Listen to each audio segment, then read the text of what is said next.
everybody? It's your boy Marcus Norman from Gentleman Style Podcast, your host of the #1 podcast coming to you live in America. And today we have Mr. Johnathan Cogley. He is a serial entrepreneur with several successful ventures, including his most recent venture and sale of his cybersecurity company, Thycotic. His background is in computer science and programming. Mr. Johnathan has spoken at over 100 enterprise technology events, appeared on the Wall Street Journal Radio, Fox TV, and has been featured in notable publications such as the Washington Post, CNET, Yahoo Finance, and PC Magazine. Mr. Johnathan currently mentors startups on how to build their business and achieve success using lessons learned building his company. He also provides angel investment and sits on various advisory boards. So without further ado, help me welcome to the stage, Mr. Johnathan Cogley. Yay! Thanks, Marcus. Nice to be here. Thank you. Nice to have you on the Gentleman Style Podcast show, Mr. Johnathan, sir. I appreciate you taking the time out of your busy day to join me and my audience and to give back in this way. Thank Sir, you. What you are doing is incredible. And when I heard you on someone else's podcast, I believe it was on a real estate podcast, probably not real estate, but I listen to a lot of podcasts. And you were phenomenal on that show, sir. Oh, thank you. I have to ask though, my audience have been asking me, and I wanted to break you, the expert, to break this down. But what is SaaS? Oh, sure. So SaaS, we throw the term around all the time. So software as a service. It's typically just a type of delivery of a company. So you're making a product. Your product happens to be software, and you deliver it in a way that people pay a subscription. So they're buying the service rather than buying the product. So maybe years back where we would buy like TurboTax and you buy a new version every year and you pay like $100. Now instead, you always have the latest version. It's online. And you pay a monthly fee of like $20 or something like that. So SaaS is anything that's online and not necessarily an app or something that you download on a CD-ROM. Right. Just like a more evolved delivery system. And then the real advantage for the businesses, so thinking about it as an entrepreneur, is instead of getting that sale once with like TurboTax, 2014, and then you have to hope that the customer buys it the next year and you have to make a new version. From an entrepreneur startup's perspective, you're going to make that subscription amount every single month. So SaaS sounds like a better way to do business. And so what is the story behind your company, LogicBoost, right? What inspired you to start this company? You could do anything. You're absolutely incredible. And anything you set your mind to, your resume is extensive. But what's your story behind starting the company LogicBoost? So my background was in a cybersecurity startup. And so I kind of went down that path for, a number of years, almost 15 years. It's been a long ride. But so I was involved in that startup. And my new business, how do I phrase the transition? It took about 5 years to transition from my old business to my new business, LogicBoosts Labs. And it was a little bit of a figuring out what you want to do, navel gazing and introspection and really trying to figure out what made me tick. And I figured out that the thing that I enjoyed so much from my old startup was really the problem solving aspect and kind of the creative aspects of building something new, figuring out pricing models, business models, like how to solve a problem in the business world. And so my new business evolved from talking to startups. So after I had a majority exit out of my old company, I had some time on my hands, and so I started doing mentoring with a few different startup accelerators, and I got to speak to, no jokes, hundreds of startups. I would be chatting to founders all the time and understanding what their business was and what they were doing, and it was great because I got to sort of give back to the community, share my experiences, share my advice. But what also happens is you start to become an expert in startups because I'm just talking to them all the time, right? I'm talking to hundreds of startups. How many people do that?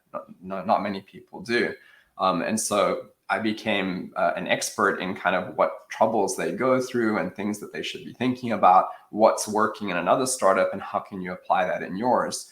And so my mentoring inevitably led to angel investment, where, well, the startup is doing great and they're taking my advice, but they really need a bit of money. So maybe I can put some money in this business and help them grow better.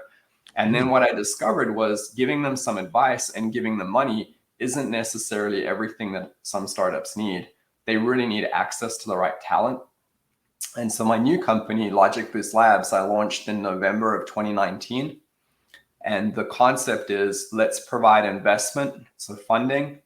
Let's provide mentoring and expertise, but then let's also provide experts that are able to grow that business. And so I have a small team of experts, and I have technology, sales, marketing, customer success, all the key parts that you need for a SaaS business, because you want to be able to reach that customer, win over the customer to start using your subscription, have the right technology to support them, and then also have the customer success component so that you keep them. Because if you lose that customer, right, if your retention is not good, then you've defeated the whole point of a subscription. You want to be able to keep them happy so they keep paying their subscription every month. So trying to bring all the key parts that a startup needs in order to be successful in SaaS. Absolutely. So that makes sense. So technology, sales, finance, capital, and what, in your experience, what is the most predominant one? Which one do you see most businesses need? I'm guessing sales, right? Because sales brings in the money, it brings in the revenue. I need sales to keep the lights on and keep the doors open. But in your experience, what is it that most businesses need? I would agree with you. It's definitely sales. I mean, it sounds like really cold-hearted, like all that matters is dollars. But if you think about it, in a startup, our validation of our idea, the problem we're solving, our whole business is validated when the customer says, yes, I agree. Here is my money. Take my money, right? So if we're making money, if we're making sales, it's proving that we're building the right product, that we're solving a real need, and that we're competitive in the marketplace.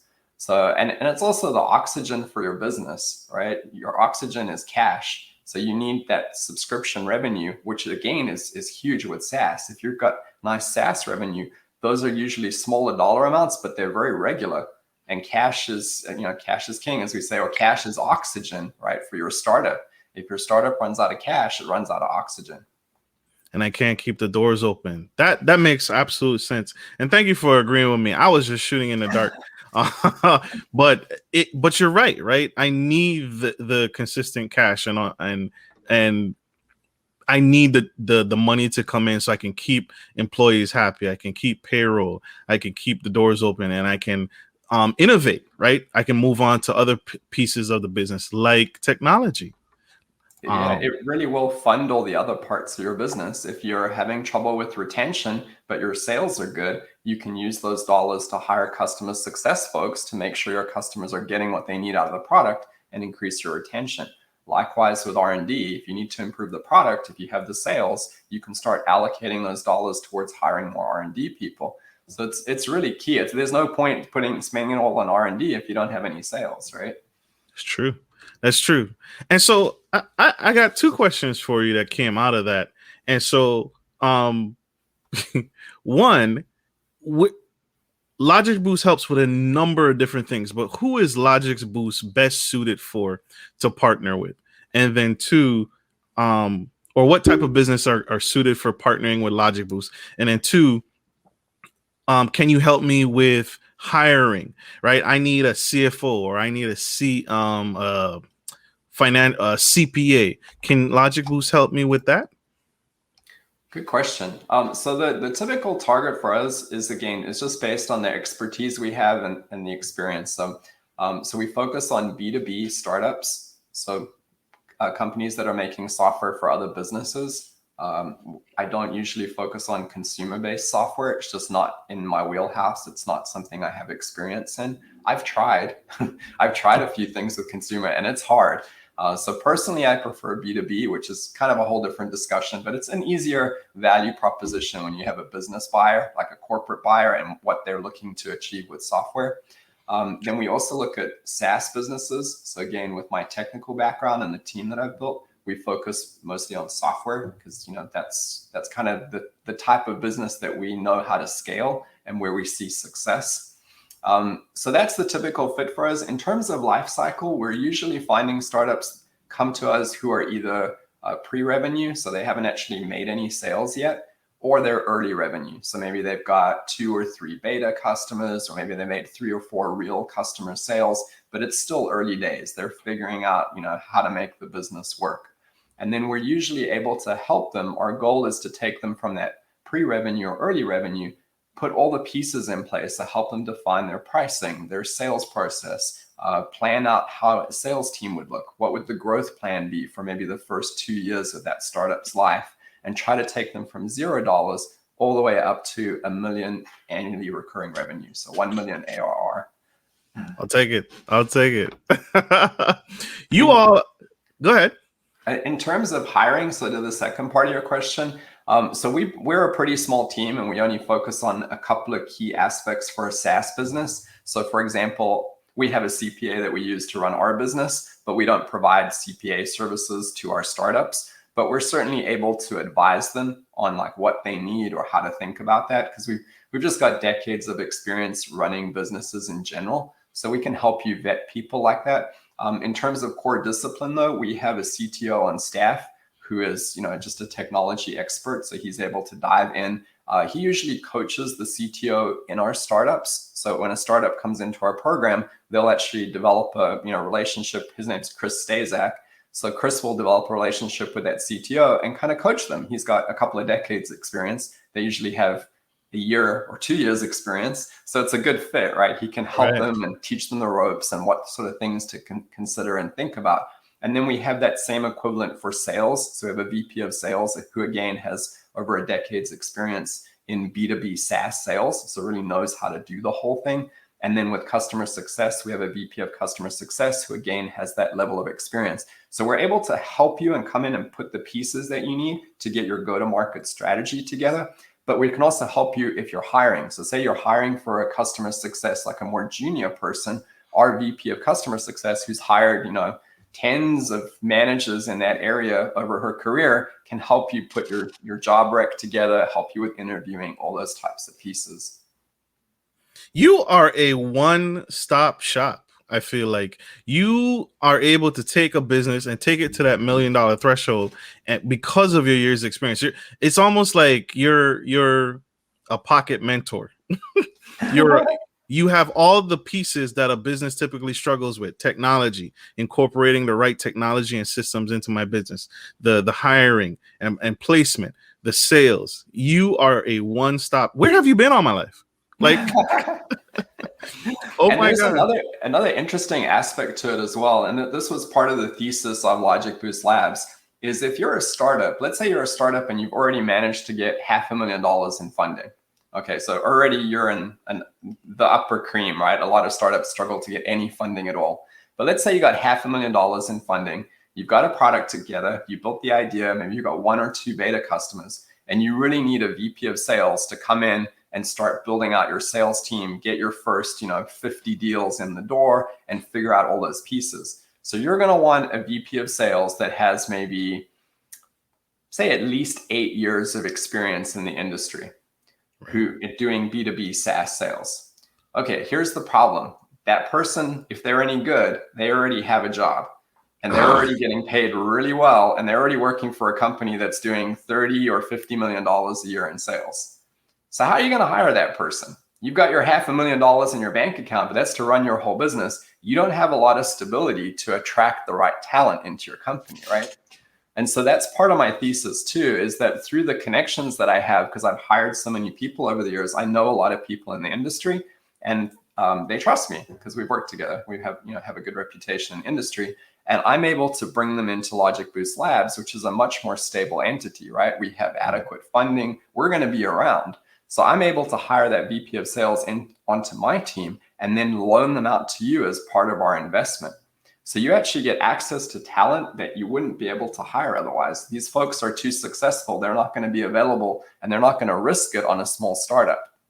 Or afford. I wouldn't be able to afford that VP of sales initially. And the reason that they also come to me as part of our compensation package at LogicBoosts Labs is we have a profit sharing program. So we actually share the profits of our startups. So when we have a startup that exits and has a liquidity event, our team actually participates in the success of that startup. So there's a big upside for those folks when they come to us, which again means we're able to attract really top talent. Oh, you're speaking my language. Profit sharing. You're speaking my absolute language. You all are absolutely fabulous. We have to take a quick commercial break. We'll be right back. But stay tuned. We have the incredible Mr. Johnathan Cogley at LogicBoosts Labs, and he is spilling some incredible tea to take your business to the next level. Stay tuned. We'll be right back. I'm Marcus Norman, bringing fresh vibes to hot topics surrounding culture, relationships, business, finance, sex, dating, faith, and everything in between. Whether you're into passive income opportunities, trending topics and useful relationship tips, or dynamic guest speakers, there's something for everyone. You can expect all that and more every week. If you're down with this content, then consider joining our growing community by subscribing to Gentleman Style Podcast and smash the bell to get on our VIP list. Your support means the world. Thanks for watching. Link to my channel.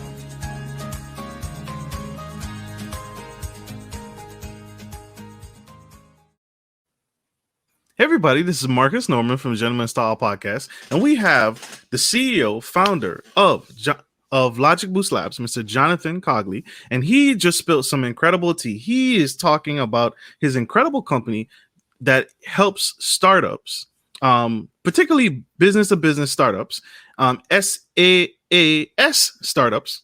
I got to spell it out because I have an audio audience as well. SaaS startups, which is SaaS, and he is taking businesses to the next level. He can incorporate technology, the right salespeople, the hiring, and putting people in position in your company to take it to the next level and get you to that $1 million sales point. And the thing that most businesses struggle with, which is sales and hiring. So this is absolutely phenomenal. This is absolutely incredible. Sir, tell us, what is I feel like you're out of reach for the average startup. You're out of reach. I won't be able to afford you, but I need you, right? People need what you're doing. How is it that people can afford you and become one and connect with LogicBoost to invite you in?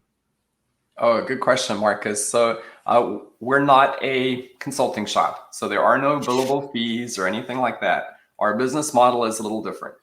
So the way that we work, we provide the investment and the services around that investment to help the startup be successful. And in exchange for that investment, we take a 20% stake in the startup. That's not bad.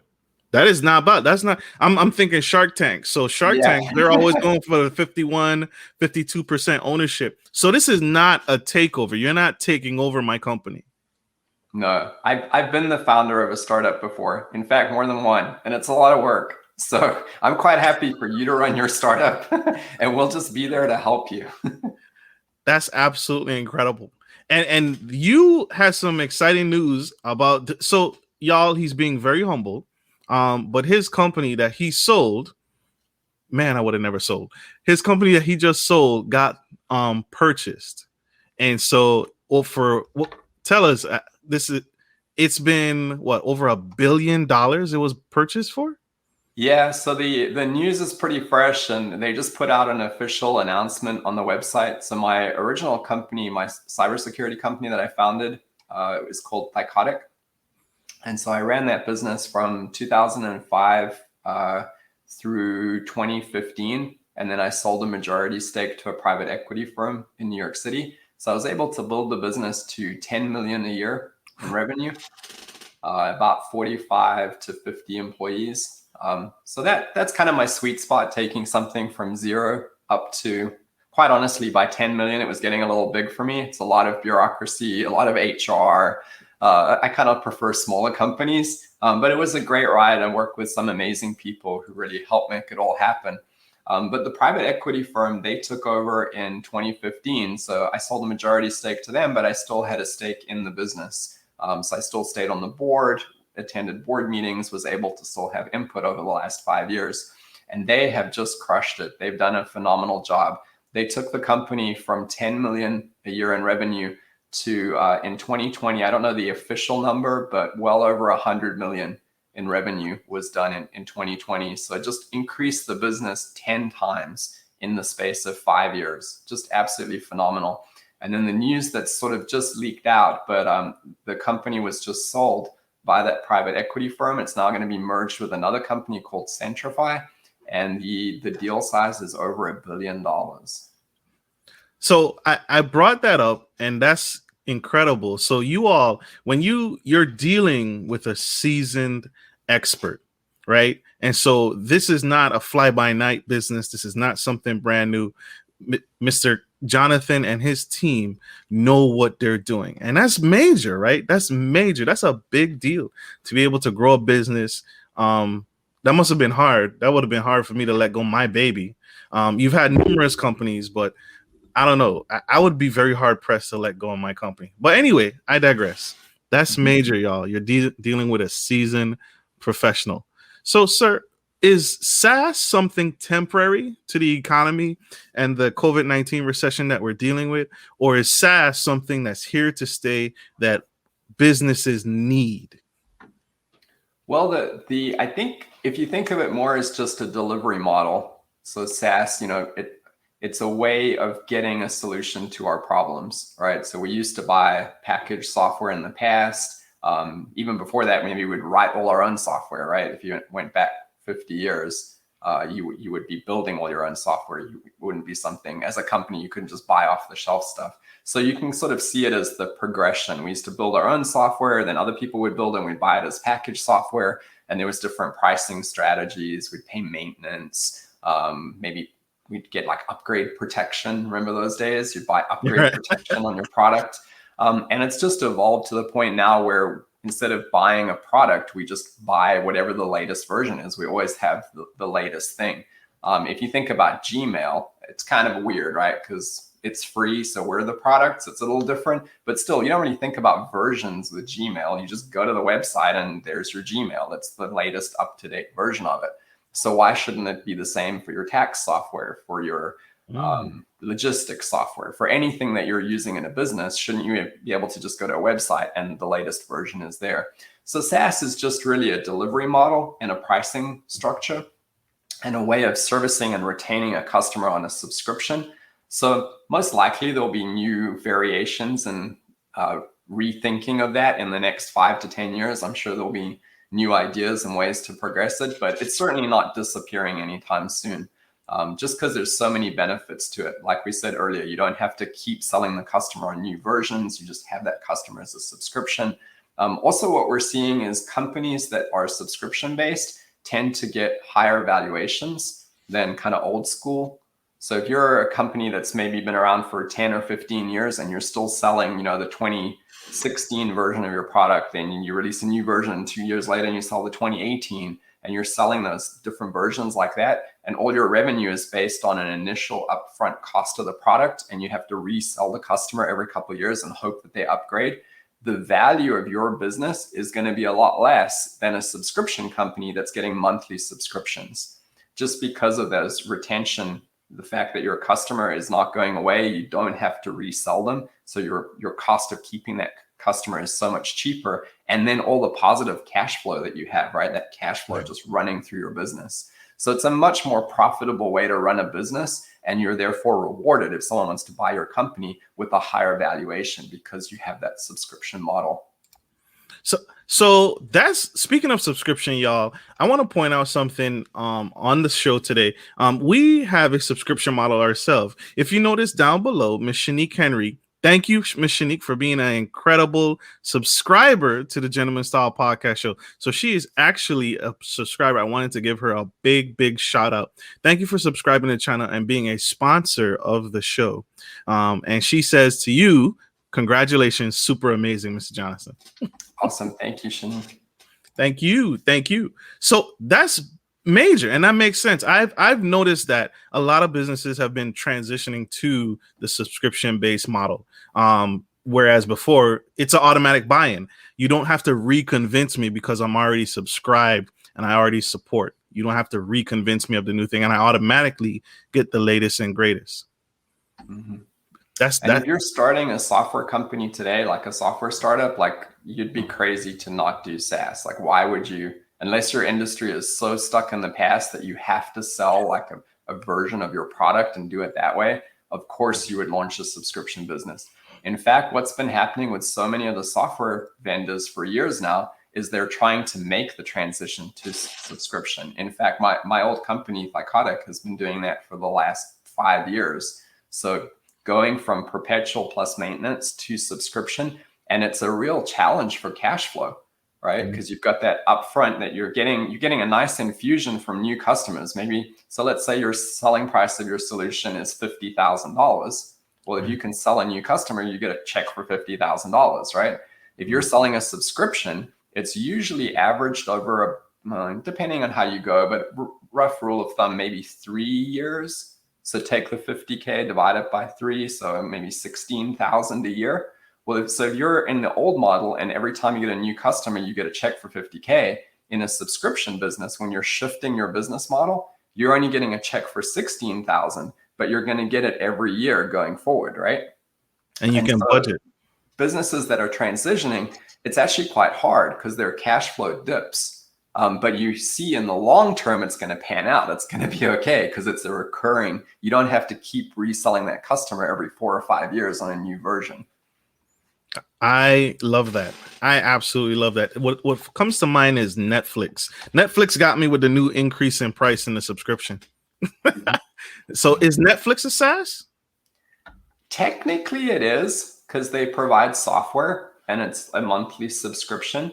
It's B2C though, right? So it's a business selling to consumers. So that's not my personal favorite model. I prefer B2B, business selling to other businesses. It is a SaaS business, although I would challenge you and say, if they didn't have content, would you still subscribe? So no. Clearly not, right? You're not really buying the software. Whereas when I buy tax software or something like that, I'm really buying the software because that's what I want to use. And you could argue, well, it gets updated for new tax laws every year, but it's not really the same kind of content. Like maybe like Spotify too. Like I subscribe to Spotify, they get an app on my phone. So yeah, it's a subscription and it's software, but I'm really not interested in the software. I'm interested in the content that they're providing. So it's a little bit of a different business model. That makes perfect sense. Thank you for breaking that down for me, because my mind was already racing. You mentioned something earlier, and we're gonna go to one more quick commercial break. You all don't go anywhere before we dive into this deep question, because we want to talk about the money. We want to talk about the money portion, because everybody loves money. I love money. Businesses love money. So we're gonna go to one more quick commercial break. Do not go anywhere. We'll be right back, y'all. Are you a local business looking to offer your customers easy access to cash without having to travel miles? We're here to help. At Norman Legacy Investments, we provide free ATMs with free installation that provide a suitable investment for your business. Even better, we offer you some profit sharing and handle everything from start to finish. Just reach out to us today to schedule a free consultation.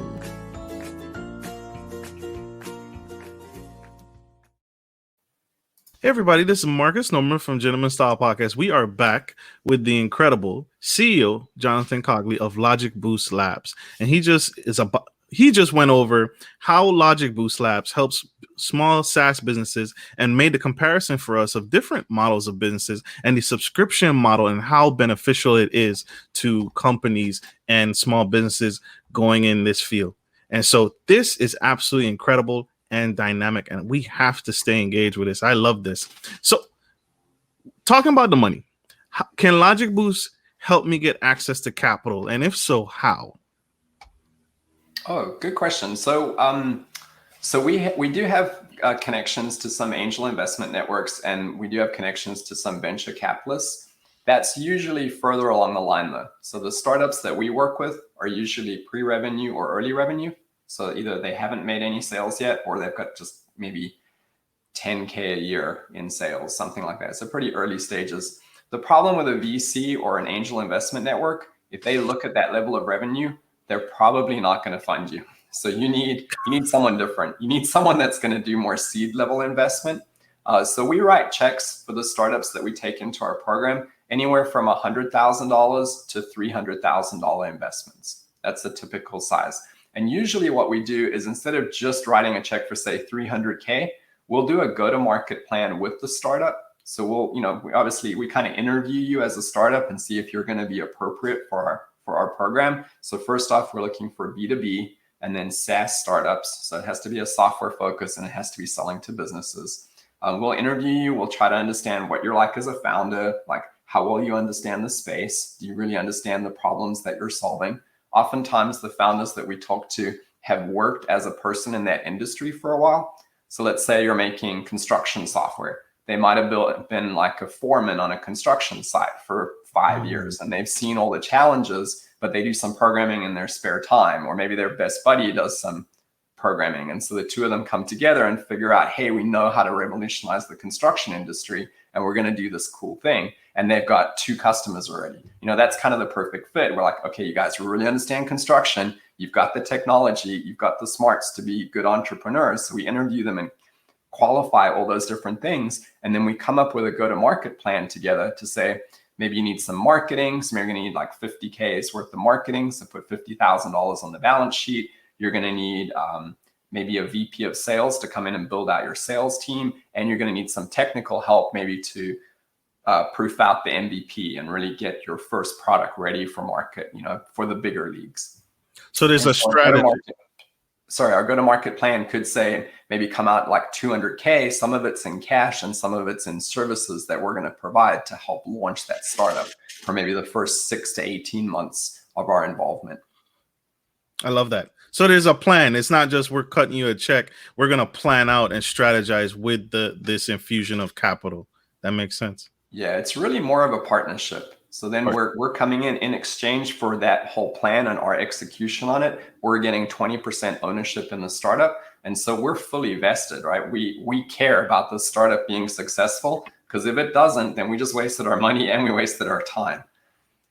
True. That makes true. We have a question from Miss Shanika, and she has a question about, is Microsoft Office a SaaS? So that's a good example. If you look at what Microsoft's done, if you look at, say, maybe 15, 20 years ago, you'd buy your copy of Office in Best Buy or something like that, and you take it home and you put all the disks in your computer and you load up the software, and it was, Office 95 or 97 or whatever. And every couple of years, Microsoft had to convince you to buy the new version, right? And you go back to Best Buy and buy the new one. And now you've got Office 365, which is effectively their SaaS offering, right? So they've shifted software from being something that was delivered as like an incremental every few years to now it's available. Like, what version is it? Who knows? Who cares? I just go to the website and I log in and I use the tool. So yeah, definitely Microsoft Office is a SaaS. And if you look at Office, I think, is one of the most successful components of Microsoft. They make a tremendous amount of money off their Office suite. Absolutely. I love that. So there you go, Mr. Tremaine. I hope that question got answered. It definitely answered my question. Good pointing that out. Microsoft, I didn't even think, and I use it all the time. Microsoft and Outlook. So great question. Sir, what advice would you recommend to small businesses in the audience in order to stay afloat in this recession or this pandemic? Oh, that's a good one. I think the key is just, listening to your customer and pivoting as needed. So we've had one of our startups, I'll give you a quick story. So one of the startups that we've been working with for a little over a year now, we started our journey with them in February of 2020. How's that for bad timing, right? Right before. Oh my gosh. And so we did our investment, we did our go-to-market plan and everything with them. They're a company out of Los Angeles. They're called BarPay. And the problem that they solve is you're in a high volume bar and you can't get the bartender's attention because they're too busy and you're tired of waiting to order a drink. Why can't you just flip open your phone, pull up the menu in the bar and say, I'll have 2 beers, a glass of wine, and a shot of tequila, or whatever it might be. Press go, and a special little mat on the bar is designated for the app. And sure enough, the bartender gets the slip out of the catering printer that comes right through the app into their bar. They pull out the slip. Bartenders are really fast at making drinks. They're not very fast at taking credit cards, hearing your order in a busy bar and all that part, right? That's the slow part. And so they pour your drinks real quick.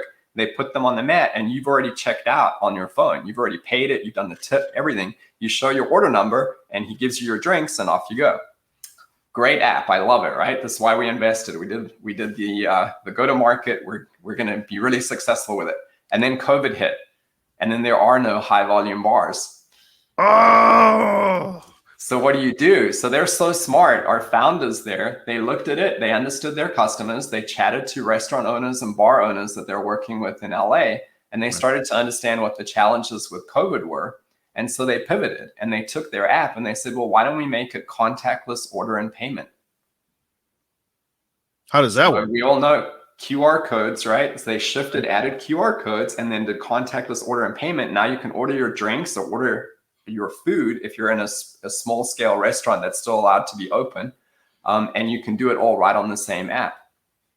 That is mind blowing. And that's genius. And you got in on the front scale and able to, that's scary. First off, because I know plenty of bars that didn't survive the recession. So that was a huge pivot. Did you stoke that fire in that business, or the business owner did it all on his own? So the founders were just really smart. They were in tune with restaurant owners and listening to what they're looking for. And they figured out, how do we take this technology? They'd already, spent a lot of time and energy building out their platform and having something that could work. And they said, well, what does this look like in COVID world? How do we change this in a way to make it useful there? So I think the main thing that we provided was the finances. So we helped support them to do all the funding to change everything around. We provided them some advice here and there, but it was really their own steam. We're like, we just supported them. They said, can we do this? And we said, great, let's give it a try. And they went from, having a handful of customers to thousands and thousands of customers within a few months. The business has grown tremendously. And now they're branching out. They've got customers all over the US. So they're doing nicely. I mean, it could be better, right? COVID still presents a lot of challenges. So they'll sell a restaurant on their system and they're using the system. And then of course, state, regulations will come in because there's a spike and they'll shut the whole state down. So then they got to wait a couple months, let things improve. But at least their solution is helping prevent the spread because it's making things contactless. That's true. That's true. So just think of pivots. Think, how can you provide something that's useful? What are your customers struggling with? Is there some new way to present it? Just get creative. Get creative and the pivot. I heard that so much throughout the pandemic. Pivot, y'all, businesses, y'all, pivot and be creative and get a lot of businesses, especially restaurants. A lot of restaurants were doing against delivery, and now they're forced to deliver in order to keep that cash flow. That was the pivot, right? For restaurants is now, how do I take my great food and get it to your door? Mm-hmm. Because you can no longer come to mine. Yeah, crisis and change presents opportunity, right? You have to look hard and see it, and when you see that opportunity, come up with a way to take advantage of it. Absolutely. What is your favorite way to give back, sir? Oh, so for me personally, I do some things in terms of charities and so on. So I used to live in Washington, D.C., and I've done got involved with some of the charities there from a financial perspective and done some funding there. But in terms of sharing my skill set, I find that mentoring startups, whether they're a key fit for LogicBoosts Labs or not, is really a great way for me to stay in touch with entrepreneurs and kind of give back to the startup community. So when I said earlier that I've mentored sort of hundreds of startups over the last couple of years, many of them have been, completely outside my comfort zone.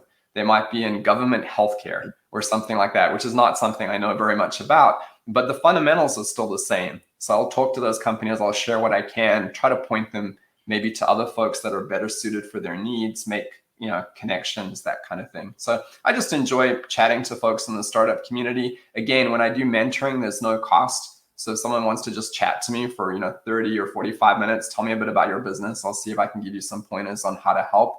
I'm always happy to do that. Just hit me up on our website and I'll see, make some time available for you. If you're a good fit for our program, great. If you're not, I'm still happy to chat to you.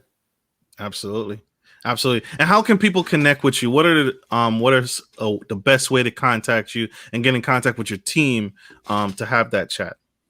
So right now we're looking for 2 startups to fund by the end of March. So if you go straight to our website, 2 startups by the end of this month. And we're going to be adding either 1 or 2 new startups every quarter after that. So we got to balance it because our team is not enormous. We got to make sure we, have the right capacity and can give everyone the attention and focus that they need. But just go to our website. Right on the front page, you'll see there's an apply now button, and apply to be part of our program. It doesn't cost anything. Just give us a little bit of information about your startup. Tell us what you're looking for, what kind of problems you're solving, and the challenges that you're facing in your startup right now. That'll get you into our system. Someone will be in touch, may well be me, and we'll set up a call. We'll talk more about your startup, and we'll see if you're a good fit for the system. If you're not, and you just want to chat to me, just go ahead and do the same apply as well. And, we can set a time and chat. Absolutely. Absolutely. Any last words of advice, any tidbits you want to give my audience, sir? If you're a reader, read. There's a lot of great business books out there. One of my favorites is the E-Myth. So you just do a Google search for E-Myth. That was a really pivotal book for me. So if you're a reader, I would encourage you to read that. It really helped me to think through my entrepreneurial journey as to how I should work on my business and how I should think about my business. If you're not especially a reader, I would say look for resources such as this podcast or ways in the community just to talk to other entrepreneurs, have maybe a shoulder to cry on, a little bit of support. It's hard. It's a tough journey.